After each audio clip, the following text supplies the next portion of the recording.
Go ahead and hop in, Dude, I want the everybody. new stream. I want the old stream. That's the new one. This one's fresh. Oh, I'll take the fresh stream. That's acceptable. Okay, cool. Welcome, everybody. Welcome. Hop in the stream. I hear you guys funneling in.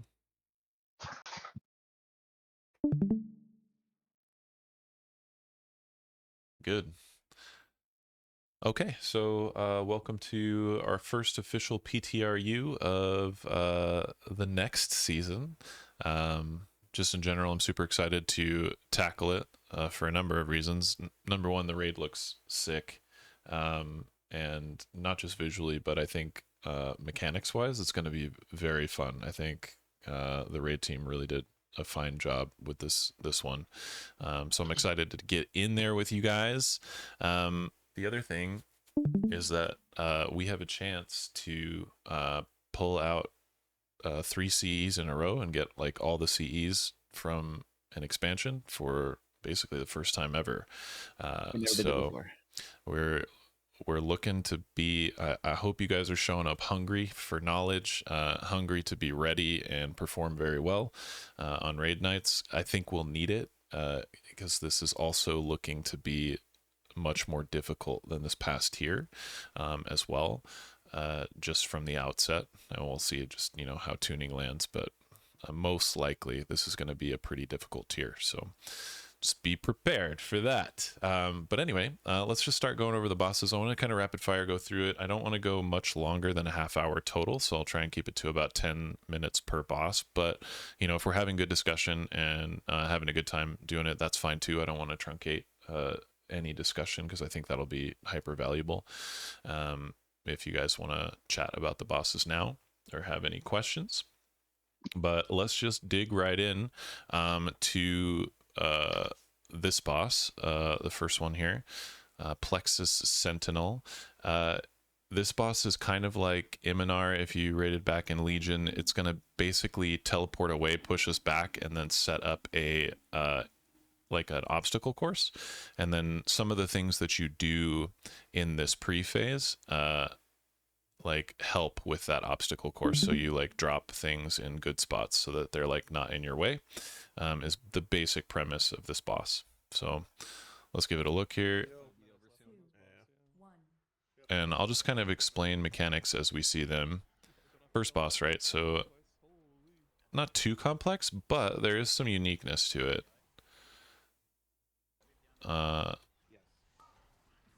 Don't forget to subscribe to Kalamazi.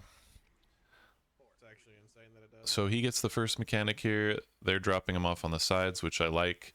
They look like that. That's really all that is. It's just a dot on you and then you drop it off. But this void zone is a little unique in that when you hit it, it stuns you and then it teleports you 8 yards in a random direction. So it's actually during the like the obstacle course phase that's really disruptive. It's kind of random though for now, but you know, it's a void zone, so just don't hit it. No big deal. Then there should be, this is a tank mechanic, Arcane Obliteration. This is fall off damage. It's like Pyro Party Pack, but it also leaves a big like void zone on the ground as well. So where you place this matters quite a bit. This guy places this in a horrible spot and you'll find out later why. But look at how huge that void zone is from the tank. So there's some things that you can do for that to help out. He also chunked him pretty hard by not being able to get out.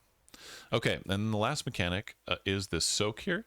On heroic and mythic, these soaks it hits the same person twice, so it's a little unique in terms of being a soak. But you'll see here, right when I paused it, it actually knocks you back per hit. So technically it doesn't debuff you. There's no debuff when you get hit, so you can actually soak the first one and the second one if you're fast, or if you're like a mage with all through time, or you have like a transcendence or a warlock portal where you can come back. But typically we would assign 2 groups to this because you get knocked kind of far away.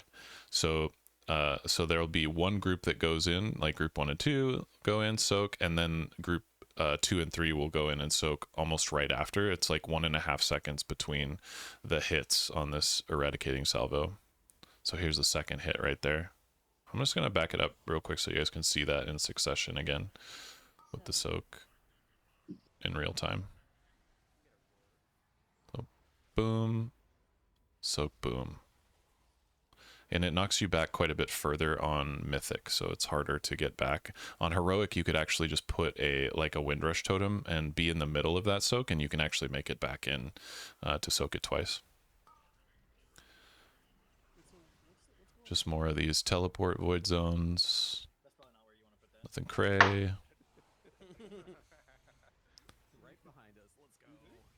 Okay, the tank is running that thing out, so it's the same cadence, right? It's just those little void zones, then the tank drop off damage. So here it is, it's going into the intermission, pushing you back, and now they're all in this crap. And there's a wall here, and this is the other mechanic of the phase. And I should have gone over this at the beginning, but the other thing that you'll want this tier is to have your extra action button bound to something. So you'll want to write a macro for extra action buttons. So be on the lookout for that. We'll help provide that if you don't have that or haven't had it. But you use your legendary cloak to phase dive or immune some things in some fights. It's not always available to you. You see it's available to him right here. But that's going to be important that you have that bound and is comfy, because you'll need to use it for some fights at certain times. And definitely for this first fight, you'll want it cozy. You don't need a macro. It's in Blizzard's UI. Just go find extra action button and bind it to whatever you want. Oh yeah, they have that too. Yeah, in default. So there's a wall coming towards them here, right? So they have to use their cloak for this wall that's coming at them. You can also go through these. So there's a couple of elements here to this that you're seeing. This is just a spinny laser, leaves a dot on you, does damage. You can live it if you use a personal, no big deal. This one you can't run through. It'll just bump you back. And anybody, it'll bump back. It doesn't explode or anything. It just bumps. It's a bumper.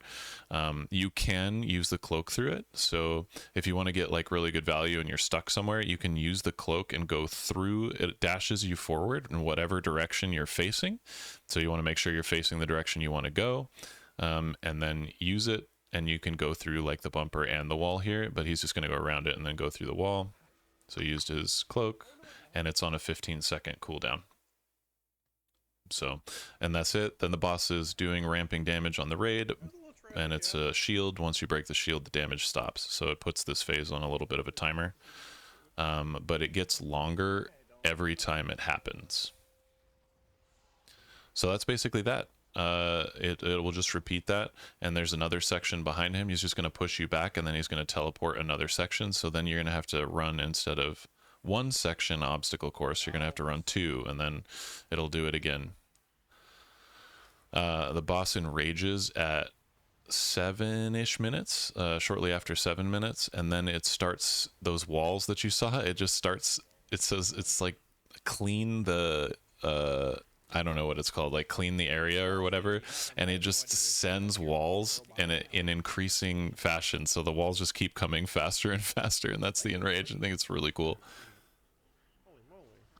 But we won't see that in Rage. We're going to have such great damage, and it's going to be clean, so no problem.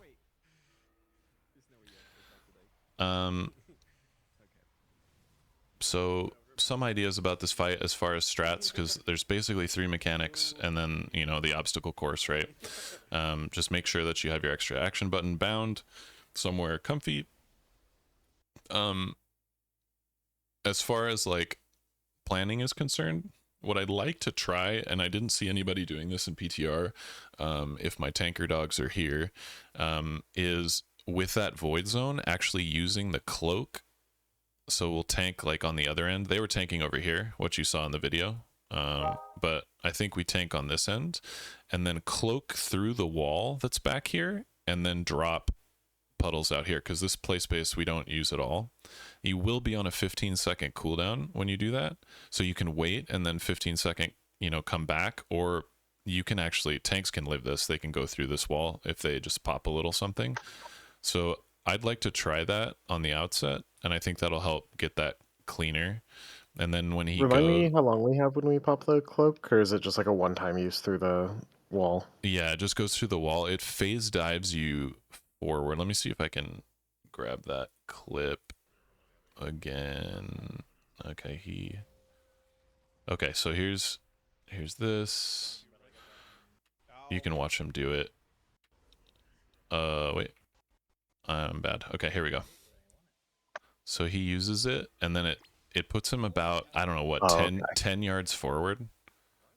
Oh, It's okay. not very far, and it just goes in the direction you're facing. And then he can use it again 15 seconds later to come back through the wall. So it's like, it's a wall that's just like that.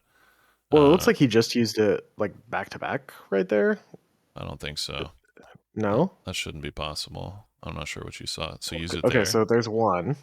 And then He's just okay, go chilling. back a little bit further though, because he went through 2 walls, didn't he? Nah, Or am just I one. crazy? Oh, okay. Just that one right there. Okay. I think he was still he went just a through 2 little. walls He was a little purple there. Oh, he stayed purple, but it was just through one. It's pretty simple. Okay. Maybe you like reversed or something, and I didn't catch that. Yeah, it might have just been the way I was controlling the video. So that was something that I just wanted to try is go through the back wall here, because he'll knock us back and pull the whole raid back. You want to fight against it, so movement speed will be good here.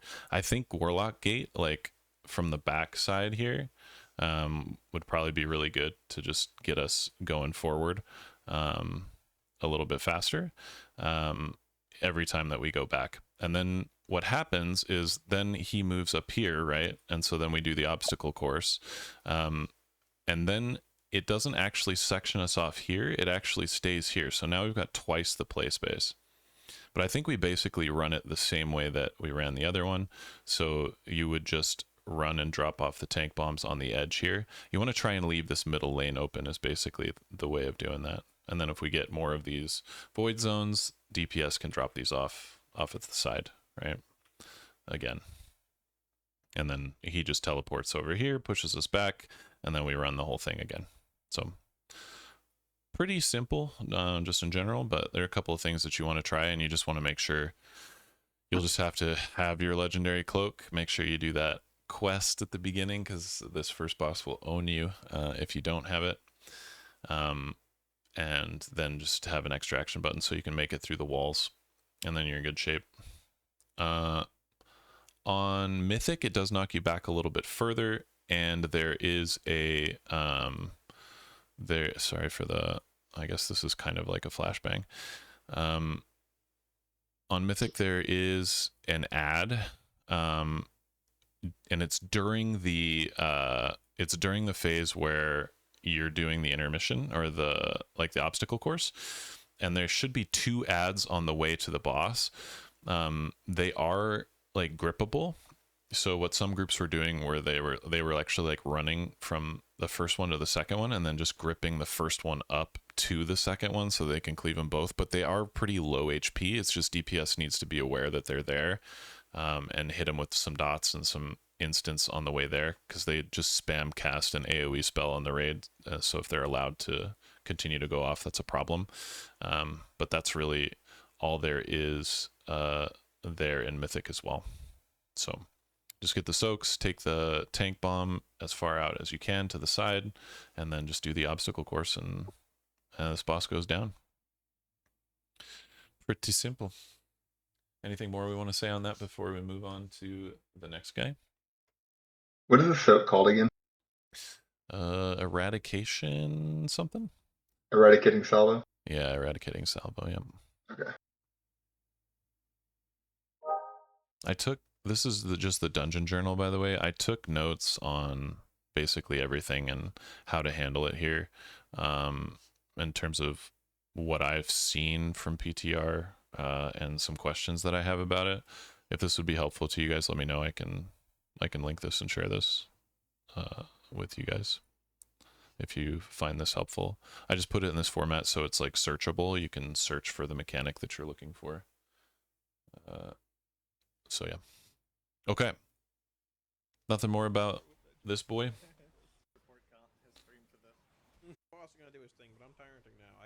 All right. So they actually, who knows, PTR tuning and like the health of the boss has changed quite a bit, but yeah, they actually kill it after 1 intermission right before the second obstacle course. Scaled to like I think they're like 695 or something like that. So just like 11 eye levels up from us. Okay. Let's talk about this icky boss. So this is a moth-like spider thing that's it's stationary in the middle. The gimmick of this boss is there's like a Red Rover Aranog style thing that is like a ring of ads, and they come in and you have to pick one and kill one before the ring closes on you completely and you run out of space. And so that's basically it for phase 1 as far as like, you know, gimmicks other than like swirlies and that sort of thing. And then in phase 2, it enrages. It takes more damage, by the way, like 25% more damage for all of phase 2, which starts at 50%. So execute super strong on this boss. If we're to reach it early, that's something to just be aware of. However, yeah, it knocks you back a little bit, does some AoE damage, but then there's a cone soak on the tanks, and then groups just need to alternate. So it just needs to be like a group 1 and 2 soak this one with this tank, and then groups 3 and 4 will soak the next frontal cone with the next one. And that's basically that there. We'll just watch it and see how it goes. Oh, and then the other major mechanic we'll talk about here in a sec, but yeah, so these are coming in. The gimmick, however, is that they got this like purple circle around them, or like runes that are circling around them. That means they're immune. So the way that these become vulnerable is the tank hits it with their tank frontal, the piercing strand here. So tank needs to hit one of them, and then once it's hit, then you can kill it. Little Spider Halandrus. They Love actually that for us. Yeah. they actually missed it the first time, and then they got a second chance. So now it's in. Little Spider Halandrus. This boss is icky, man. This boss is sick, dude. It's What does it icky. look like on Arachnophobia mode? It's a big crab. 4 It's a moth. players here are tethered to the middle of the room. The boss is sucking them in. This increases in damage and intensity on the suck the longer you have it. You need to move away from the boss 40 yards to snap it, and when you snap it, it leaves a puddle. It just so happens that this like bright teal outline in the room here is 40 yards, so it'll snap right about there, and place a big old web puddle on the edge there. I think the best way to handle this is you do the buddy system. All 4 people just run out to the same spot together, because the web that it drops slowly grows, so you have some time to get out of it before you need to worry about it. So that's the other major mechanic. So they're running out to snap their webs, and it gets pretty intense the longer you have it. So you need to notice you have it and just get out and snap it.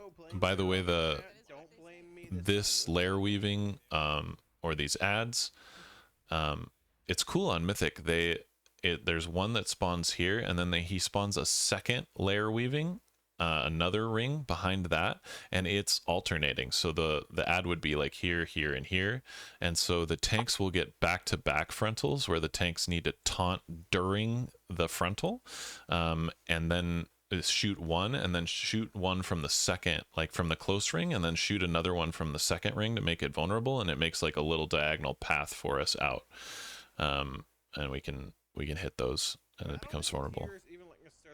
Man, I hope we get a display to this room too. That's a deep Well, cut.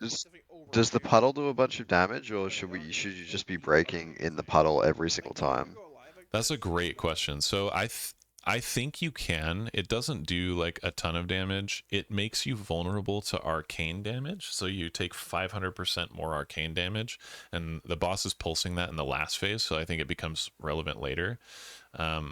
What I was hearing though, War, and this is something that we'd need to test, is that if you go out and you try to snap your web on top of other webs, it stuns you in there. Okay, because I was just gonna say, well, then you just use a warlock portal, right? Like, boom, done. You don't have to worry about intensity or anything. what they were testing and trying, and some players could do this, is they were putting like a warlock portal from here up to the top over here, so you would cross over it as you were doing it. And that actually worked, but it's pretty elaborate. I think there'll be like a more simple, elegant solution.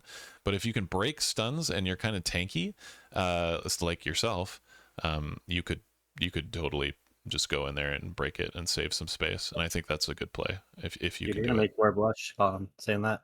Mm-hmm. Mm-hmm. You're a tanky boy, War.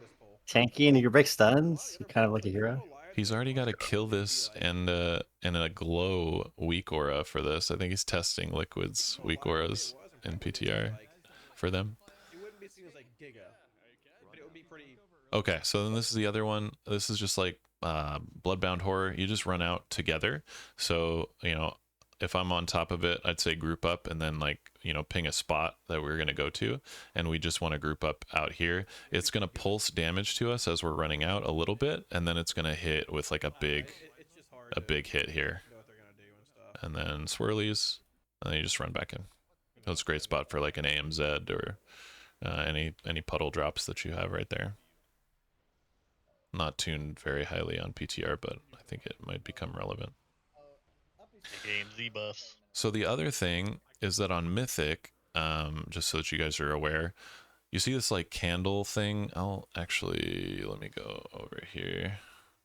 So like there are these graphics on the ground. There's gonna be like beams that will come in, and if they hit the center, it pulsates raid damage. So there's beams that come in from these 4 spots, not at the same time though. The boss will pick random areas, and we'll just need to stand in front of that and soak it while all this is going on in Mythic. So and it won't happen like constantly. It will stop when you need to run out. It will stop also like when like the ring around the rosie's coming in, or what did I call that? I don't even know what to call that thing, that shrinking line of stuff. Red Rover, whatever.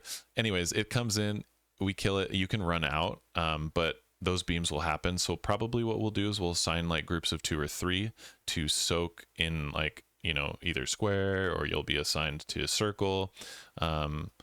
Players that can port and like blink over those Red Rover ads. God, I need to come up with a better name for that. They're the lair weaving ones. Anyway, the little silk balls. Those will be really good for that, especially on like the back side of the room, because you might not be able to make it out to the front and then go out, but that's what's happening on Mythic here as well. That's added. So that's that.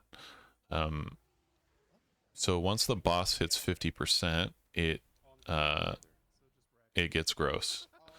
So it rips its off that booty. It rips off its butt and falls to the ground, and bleeds all over everything.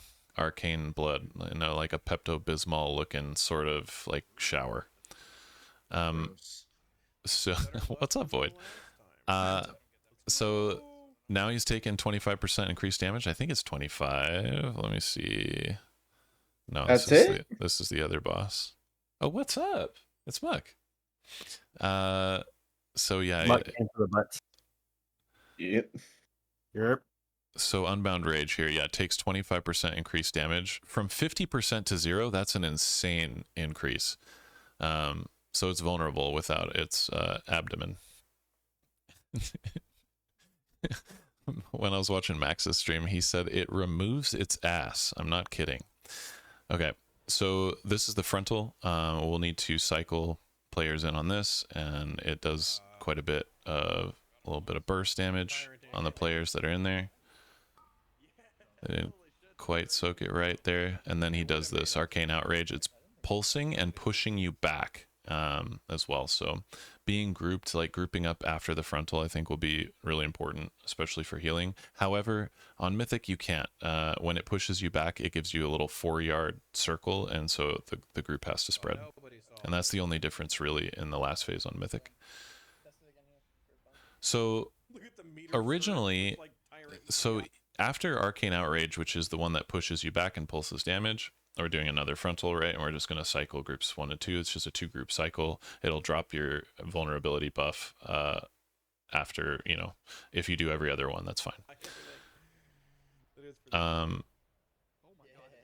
So originally I was thinking that, so it drops more blood, right? And it's like in the middle, and then you've got all this crap on the outside, and like how, I was thinking about like, how do you organize that?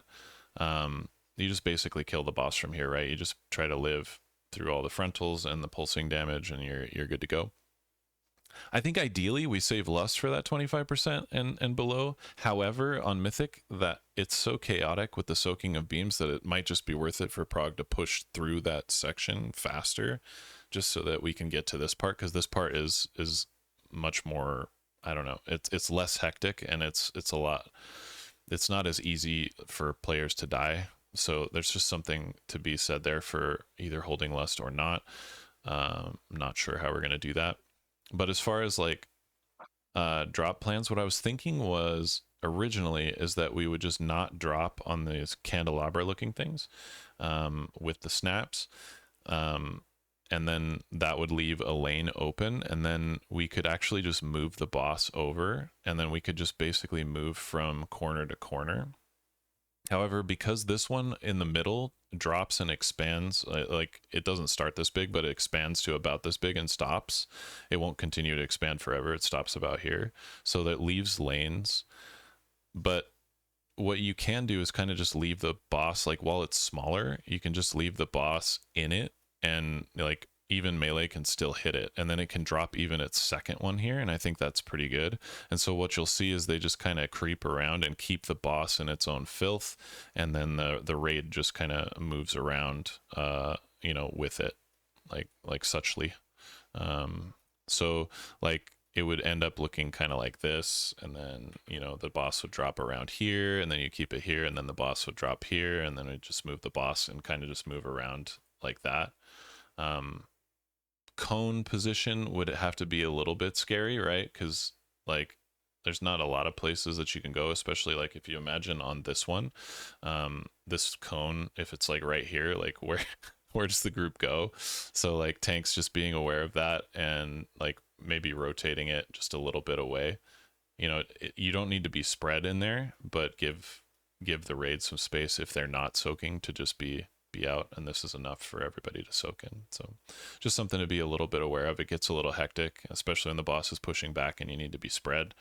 But that's basically that, and then the boss dies from there. So like the first phase is kind of control. You want to control the beams, make sure you just, the tanks get their frontals, and you kill the ads and you move out, and that sort of thing. It's pretty stable as long as people are doing what they're supposed to be doing, but it gets a little hectic if players don't like block the beams and such. But yeah, they just kill it there. It might last longer. Like the area denial might be a bigger deal if it lasts longer, and like where we put these webs, I think it's worth it if you can stack it, but yeah, just be aware that it might stun you if you go and try and stack them.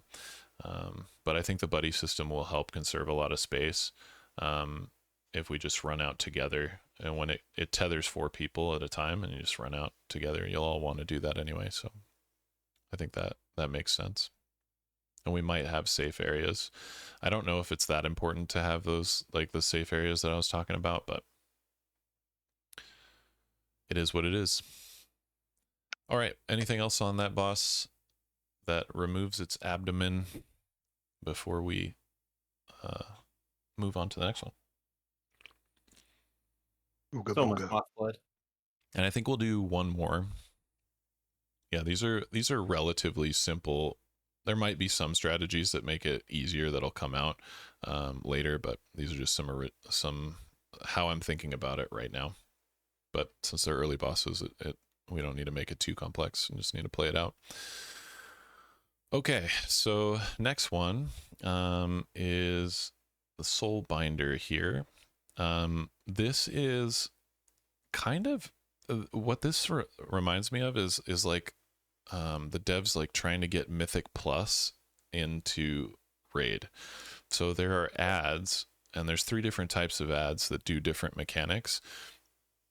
And you can, it's kind of a build a boss. So like Lihuvim, you can destroy some of the ads before the phase that they spawn. So you can kind of choose what composition you want to fight against. So that's really cool. There's some things about this that are just very cool possibilities in here. But yeah, I'll just play it and we can talk about it as we go. And this will be the last boss we go over tonight. Mystic Lash on the tank. It makes them vulnerable for like 20% more. I don't know. It like channels it, so it might just be a taunt off after one channel. Okay, so there are these like tubes, right? You'll notice around the room, and they're going to spawn different ads. So this one, you probably can't read it on my stream necessarily, but it says Unbound Mage. This one says Unbound Assassin. These are Unbound Phase Blades over here. So there's 3 different types of ads. There are 6 total tubes in the room. And there are 3 different types, or sorry, 12 total tubes in the room, 3 different types of ads. So there's 4 of each, 4 of each of 3. So you can kind of just figure out where they are. As far as I know, these spawns are fixed. It won't randomize like where they are, so you can make a plan and kind of stick to it. But just something to be aware. So they shoot this orb out. So a couple of things that we can do to save ourselves some pulls here. The Soul Fray Annihilation will go off. You want to hit the ads with them to make them vulnerable. However, it sends out an orb. If you get hit by the orb, it consumes the orb and it won't break the canister, which is huge. That's big no. So just in general, the 100% play is to actually play behind the canister, like get behind it so that the orb won't hit you. It comes out slow enough that you can dodge it, but again, right, the 100% play would be to get behind it. So that's number one. That's a big thing that we could learn right now that will save us like 20 pulls on this boss if you just understand that dodge that orb so that it actually hits the canister and not you when you're out. And also if there's like any people that are AFK in your line or melee just kind of don't see it, you just have to be very aware of those orbs because it's like the number one mechanic of the fight. Now it's spawning while it's like soul weaving here, but it's not going to spawn. It's in a vulnerable state here. It's taking 15% more damage. So you can kill it basically while it's a baby. So you can abort it. It's not going to spawn Whoa. and be a thing. Oh shit. Yeah. It just got real. It's a test tube baby, so Oh, Sure. This raid's not in Texas. Okay, so he knocks you back. Notice how huge that knockback is, by the way. Look at how far they got knocked back. This is like 25-30 yards. This is a long knockback. Boom. So it's in all different directions. It says frontal on the cast bar for him. That's not accurate. It's actually just knocks back in every direction. Also, this is an area you can just fall off. You can fall off the edge here. So this is another thing we can save ourselves 20 pulls on, is if you understand that you can get knocked off by this knockback. I forget what it's called. Let's check it out here. Alagon's totally falling in that hole. First pull. Arcane Expulsion. Yeah, They can blink it. it'll You can alter time it. yeah, you can blink alter time, but if you're not one of the classes that can deal with knockbacks very well. By the way, DK looking insane for this raid. So many knockbacks and pushbacks and stuns that you can just immune. Very good. Best advance is a raid buff. Death's Advance and AMS. So Dragons stay winning. it'll knock you back. So they just are continuing to move around. You can basically just break 2 at a time and then keep going. If you do it right, you can break and kill 6. Notice that they broke this one, but they haven't killed it. They're kind of just letting dots rot on it, which is maybe fine. There's some strats to that. But basically all of these, all 12, and there's like 4 more on the other side that you can't see to make 12. All 12 are on a timer, and they're just all going to spawn. So the first ones that you break out you have like a long time until they spawn. So that's just something to notice. Just because you broke it doesn't mean it spawns any earlier, right? Now it's vulnerable. That's all that is. They're going to send them this way. which is weird. These orbs, by the way, are a damage down, minus 25% haste for 10 seconds. Very interesting that they added that in. Not a lot of damage downs in the raid in the game, but getting hit by these, you do less damage. It's really slow, but with the addition of the knockback, it's kind of easy to just get knocked back into them. Sometimes slow moving projectiles are actually trickier than it seems. So players are running out, right? It's like a Kaiveza style star thing you're shooting at. Just don't shoot them at the raid. On Mythic, you actually need to hit these. They have an extra shield on them before the line thing that you're seeing. So they need to get hit first by the players like star stuff, and then they can get hit by the lines. So there's a little extra layer that's easier to fail there. So big knockback. You can lose some players there. Another little tip too, notice that on the side of the room here, there's this lip. If you're bad with knockbacks, you can actually just hang out like right next to it. And if you're just pushing up against it, the boss will knock you, but not knock you anywhere. I don't know if they're going to keep that in. They might hotfix that because that might not be intended, but just heads up. You can just put your back against it and not get knocked, especially casters. That's nice. So these orbs come out, they hit these, and then when all these ads spawn, so it's at the end of the Soul Weave cast, they're all casting Soul Weave, right? It does a big chunk of damage to the raid. Everyone that breaks, so notice they just got mega chunked there. So that's something for healers to be aware of, and possibly, personals, especially if you miss some orbs. There are extra guys that are spawning. It'll do bigger raid damage to you when they spawn. So now it's like M+, right? It's like stack them up, grip them, beam silence, and, sigil of chains. On Mythic, the ads that cast, if you kick them, they cast twice as fast every time you kick them, but they don't cast twice as fast if you use AoE stops. The assassins, so it's the mages, right? The assassins, they will teleport behind a player, and then in an 8-yard range around them will put a dot on everybody. So you get about 1.5 seconds.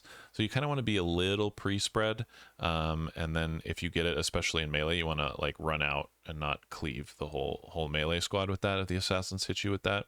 But if you use stops on them, you might be able to kill them in a stop. I'm not sure how it's going to be tuned and like how much health these are going to have, but it seems like stops are super OP. So if we have like a good stop rotation for this, it's about 2 minutes into the fight. So like every 2 minutes, we just like oppressive roar and then like stop these. That would be so sick. And then the last mob that I didn't talk about yet is the Phase Blade. This one is like ramping damage. The longer it's alive, it does 7% more damage every second. So it gets kind of out of hand. So this is one that you might want to focus on or cleave off of. It's not grippable or stunnable, so it kind of puts the ads on a timer for you. So the Phase Blades need to die pretty quickly.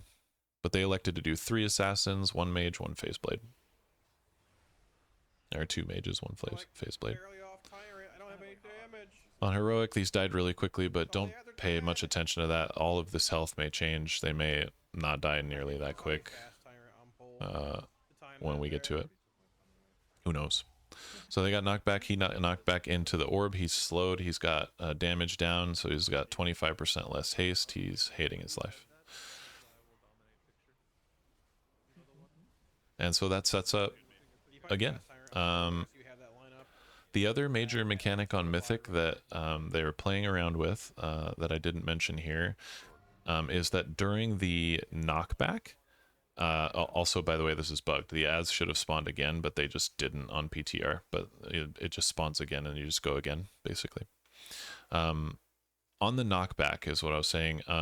When you land on the ground, you place a puddle, which is very unique. They haven't done like any sort of area denial or puddles in that manner before. So you just want to be like aware that the knockback is happening. We may have a strat for that, like for controlling where that happens. Let me just pull up the plan for this.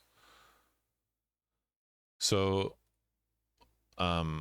like if we were to kill these, I'm thinking, by the way, they were tanking here and then shooting like out here and then breaking this one. I don't think that's the play. I think you just tank the boss like in between two of them.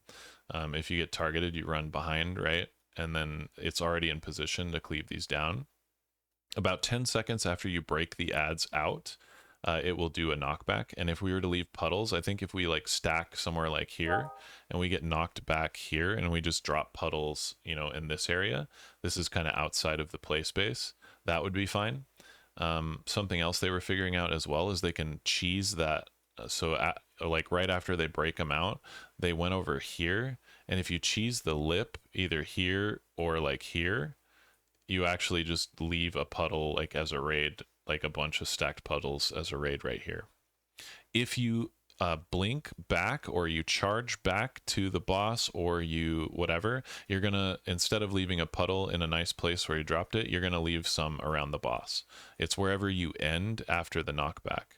So you know, it's very tempting probably in this scenario to charge back to the boss or grapple or you know, shadow step or basically any movement to immune the knockback, but you're going to place an extra puddle somewhere, and it might be important to us that we control like where those puddles are going to land. So that's just the other thoughts about that.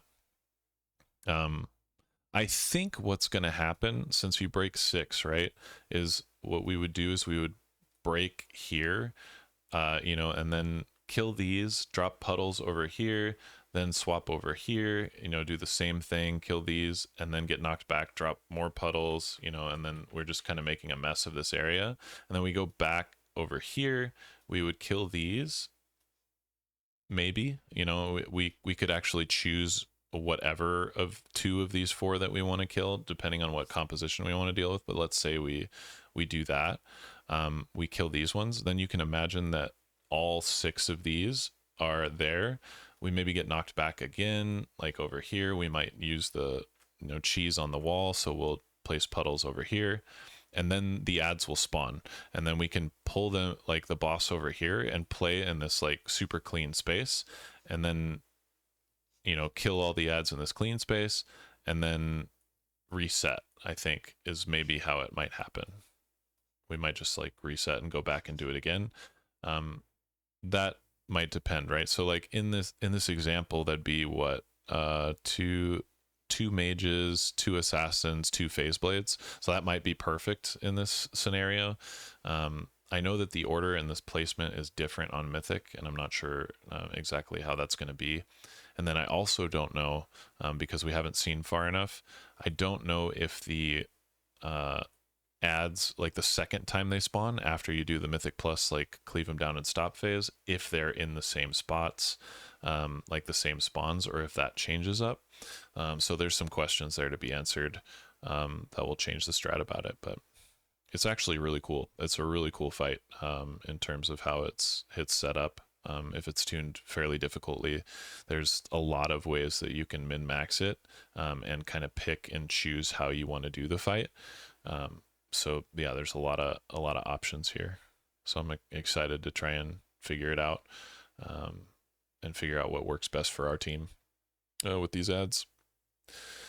Usually though, what ends up happening is like one of the adds, like let's say the phase blade, is like just demonic. And so you would actually eliminate like these 2 phase blades, and then you try to make sure you eliminate these 2 phase blades, and you don't have phase blades or something like that. And so it kind of controls where you go. But it seemed like it was tuned so that they were of similar annoyance. The problem is that the mages, you know, will sit there and cast. And so a lot of teams elected to get rid of the mages so that they could easily group up the adds. However, the mages are grippable. The mages and the assassins can be raid buff approved. However, the phase blades are, I think, massive, and they move a little bit slower, and they're not grippable, but they'll just come in. So that's not as big of a deal. Okay, I think that's everything that I know about that fight. Any equestrians about that one? Any ideas? Any thoughts before we wrap this homie up? Seems pretty straightforward. Yeah, it's the first 3 We'll bosses. we'll have to see how. Yeah, it's play out. Yeah, I can Name come definitely to mind. say what? Name come to mind. Name. Yeah, I think these are the types of fights that are very hard the first week, and so the level of preparation of how much we know about the mechanics and how to handle them really helps out. If we were to get to them early, right, when we're under geared, but it becomes no big deal later. But it's still good to take a look at, but they are pretty straightforward. So I appreciate you guys paying attention to that. If that's it, that's it. So we will wrap that up. I will try to go over at least, well, maybe 3, maybe 2 the next PTR, and we'll try and get all of them done. We should have one next week, although I think I'll have a bye week. So 1 week off in 2 weeks, but we should be able to get like 3 of these in before the tier drops in a month. We should do that bye week next week, because I'll be in California. Hell no. Because we record this, dog. We record this. Speaking of which, let's stop the recording.